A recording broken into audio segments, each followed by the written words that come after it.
Vai chegando por aqui ela. Tô com saudade, vou levantar para recebê-la. É a Nath. É a Natália Portinari. Olha lá o sorrisão dela. Olá, Nath. Boa tarde para você. Oi, Fabíola, boa tarde, tudo bem? Tudo bom? Pauta difícil essa do Banco Master, né? Porque tudo parece que está enrolado. Eu lembro essa coisa de repórter cai no nosso colo e fala: ah, meu Deus, como é que a gente vai entender tudo isso?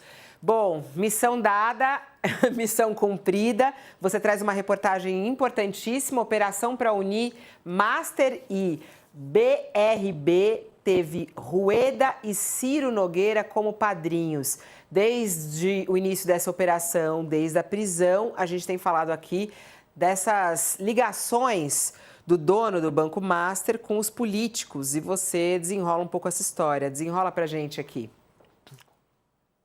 Isso, bom, a gente precisa lembrar, né, que o BRB é um banco estatal, Banco de Brasília. Então, tem a sua gestão controlada pela administração aqui do governo do Distrito Federal. Hoje o governador é o Ibanez Rocha, do MDB, e ele depende muito do apoio político de dois partidos, do União Brasil e do PP, cujos dirigentes aí, né, o Antônio Rueda e o Ciro Nogueira, têm um papel muito importante na aproximação entre o Banco Master e o BRB. Aí como é que isso aconteceu, né? A gente tentou traçar um pouco a cronologia dessa história.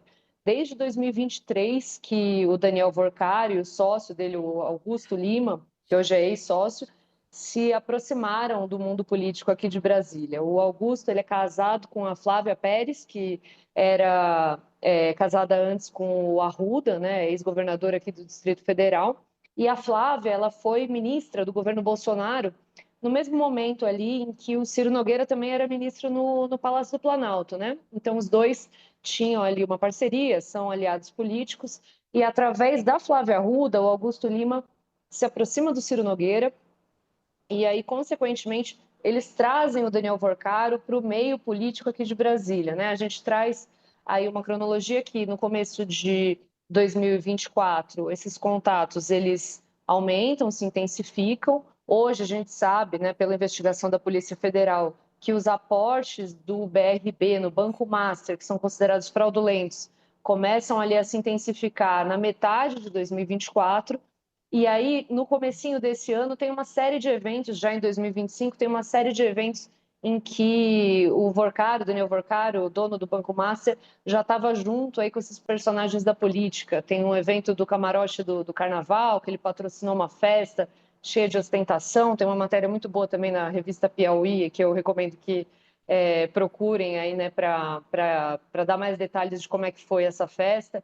E uma festa também de comemoração aqui da eleição do Hugo Mota como presidente da Câmara, em que o Vorcaro estava na casa de um empresário aqui em Brasília também com esses dirigentes. Então, esses contatos são frequentes. E aí, o que acontece, né? O Paulo Henrique Costa, que foi afastado agora, que era o presidente do BRB, ele tinha uma proximidade muito grande também com essas figuras do mundo político, e o Ibanez, ele conta com o PP para uma aliança, né, nas eleições de 2026. Porque a Celina Leão, que é vice dele, é do PP e vai ser a candidata no ano que vem ao governo do Distrito Federal. E o Banês deve sair para senador, né? Então, no meio da costura dessa aliança, essas relações políticas se tornaram muito importantes e a gente viu aqui como esses dirigentes abriram as portas aí para o Vorcário, e a PF, com certeza, agora vai se debruçar sobre essas relações políticas para entender até que ponto chegou essa influência. Como o presidente do BRB foi afastado, já existe uma suspeita de ingerência, né, que proporcionou que o Banco Master conseguisse essa operação fraudulenta aí de levar esses 16 bilhões de reais, né, do BRB, do banco estatal, para o Master. Então, tudo isso está sendo investigado, enfim, é um emaranhado aí de nomes e pessoas, mas espero ter conseguido explicar. Conseguiu sim. Ô Josias, o desenrolar do Banco Master, né? Como é que você vê essas ligações políticas, né? Qual é o alerta que isso traz para uma investigação, inclusive, mais aprofundada, né? Que tipo de consequência isso pode trazer para esses políticos? Que agora veem os nomes ligados a alguém que está, né, enforcado aí de investigações. Você nota, Fabiola, que com o Banco Master indo a pique, o mercado se manteve calmo. Nesse escândalo que levou o banqueiro Daniel Vorcaro para a cadeia, e levou também à liquidação da sua casa bancária, o risco de contágio está no sistema político, não no sistema financeiro. Então, segundo a Polícia Federal, foi por pura camaradagem que o Banco de Brasília, que é uma entidade estatal, ele aplicou lá 12,2 bilhões de reais na aquisição de papéis micados do Banco Master. E políticos e autoridades que sabem ouvir nas entrelinhas perceberam o que está por vir. Quer dizer, a sua maneira do pântano para uma espécie de praia de nudismo. Então, os do Daniel Vorcaro, que virou um banqueiro ostentação, eles fizeram striptease. E só há uma coisa mais deprimente, Fabíola, do que o nu que ninguém deseja. É a nudez que já não espanta ninguém. Ninguém se espanta mais com a movimentação do Centrão.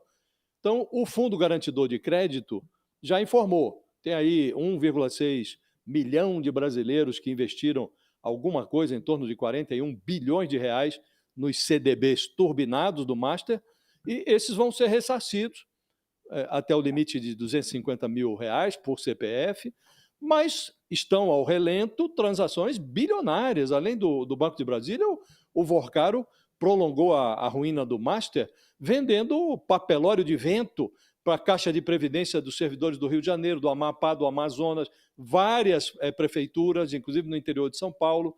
E a maioria dessas transações, a maioria está submetida à influência do União Brasil e do PP, e dos seus aliados, dos partidos que gravitam ao redor desses dois. Então, estão percorrendo a conjuntura aí à procura de peças de roupa os governadores Ibanez Rocha, de Brasília, o Cláudio Castro, do Rio de Janeiro, e os investigadores da Polícia Federal suspeitam que personagens como Ciro Nogueira, Antônio Rueda, Davi Alcolumbre, que eles tenham se tornado sócios dessa colônia de nudismo.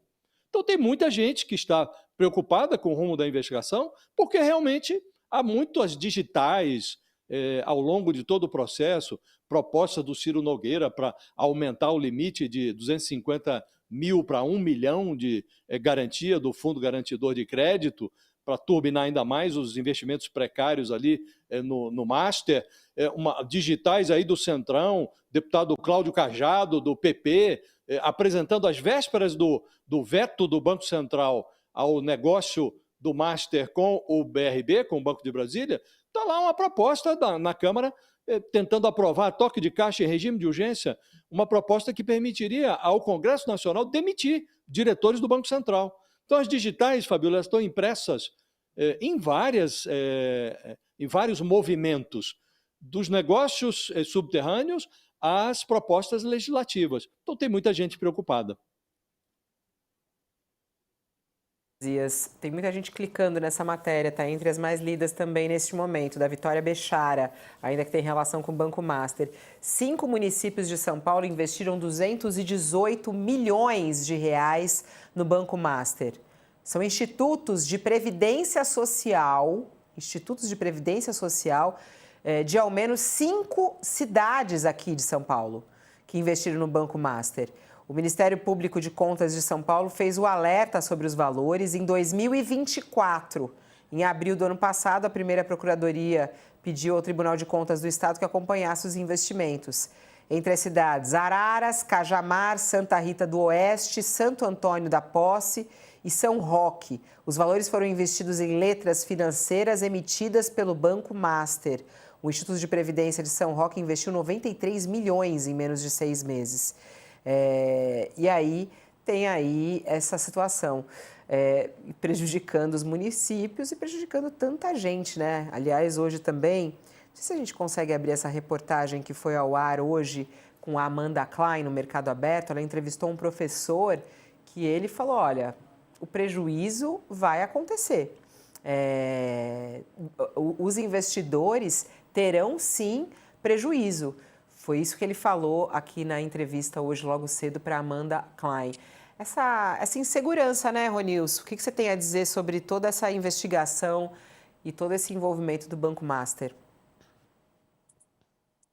Fabiola, uma coisa breve assim para destacar, que é sempre muito assustadora, né, quando ganha essa dimensão, que é essa relação do universo político com esse universo do capital, né, do mercado e em particular do mercado financeiro. É muito assustador como certamente aí na conta do banco Master e das relações do Vocaro conta essa rede de relações políticas sem as quais talvez ele não fosse tão bem-sucedido.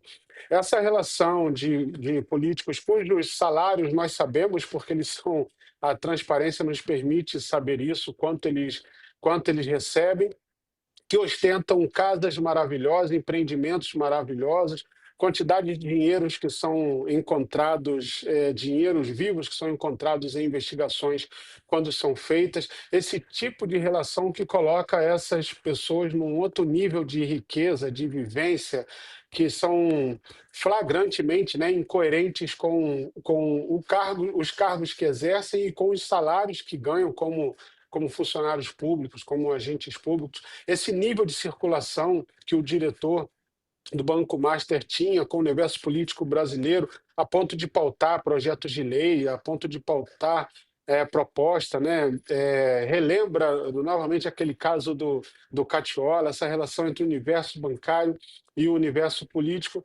Eu acho que é uma oportunidade, de novo, né, de olhar para uma certa promiscuidade que existe nessas relações, e aí a gente vai vendo uma cadeia de nomes porque não tem critério, né? Não tem critério, não tem ideologia, ou talvez até tenha, né? Não por acaso, quase sempre de um determinado ciclo, de um determinado grupo, mas não tem critério, né? Aberto a todo mundo que chega e faz qualquer tipo de propostas, não por acaso, né? Quantas cidades, não por acaso cidades que chamam menos atenção, mas cidades menores, você vê aí, são 5 cidades que investiram cerca de 215 milhões, que é um orçamento relativamente baixo. Uma cidade como Rio de Janeiro, como São Paulo, como Belo Horizonte, uma capital, né, uma grande cidade, poderia ter investido o triplo disso. Mas como se torna um grande canalizador do universo político, ostentando, jorrando dinheiro com grandes festas, bancando grandes festas, providenciando, né, fazendo o aporte para grandes encontros de grandes políticos. Essa relação muito promíscua do universo político com esse universo do mercado financeiro e empresarial é sempre muito assustador, né? A capacidade que essas pessoas têm de se locupletar e isso sendo sempre reticente. Ver os comentários também dos nossos analistas no nosso chat. Você que está acompanhando o nosso All News, vai sempre lá para o nosso chat no YouTube. Pode comentar lá também, que nem o Ronils, que nem Josias, que nem Natália. Aí tem lá. Que maravilha o capitalismo no Brasil. O Alcindo diz isso. Alcindo. Ele diz, só os otários se dão mal. Aí tem aqui também a Marta. Quem cai no conto do vigário sempre são as pessoas querendo levar vantagem em tudo. Fica de olho. Aí tem o Marcos aqui. Conto do Vocaro. Boa. E aí tem aqui, ó, o Marcos diz, quem paga a conta, os tontos. Opa, tontos. Tem muito tonto que se deu mal aí nessa história. Ai, ai, ai. Fabiola, eu queria fazer um adendo só sobre isso também. Tá. Se der tempo. Não, uma coisa que é muito interessante é como o Vorcaro ele estava em busca de dinheiro público, né? Porque ele sabia ali, num determinado momento, que ele tinha uma bomba na mão, que ele tinha um monte de título, que na verdade o lastro era muito questionável, que o valor dos ativos do banco estava inflado e ele precisava se livrar daquilo. Então, o que ele fez foi, ele contratou consultores para tentar no mercado privado fazer essa venda. Isso não estava dando certo, isso não estava deslanchando, e por isso que ele foi atrás do BRB. O grande sonho, né, do Master é que o BRB tivesse comprado a operação do Master. Agora, você imagina o prejuízo que isso teria causado, né, para os contribuintes do Distrito Federal, para o erário, se essa operação realmente tivesse sido concretizada.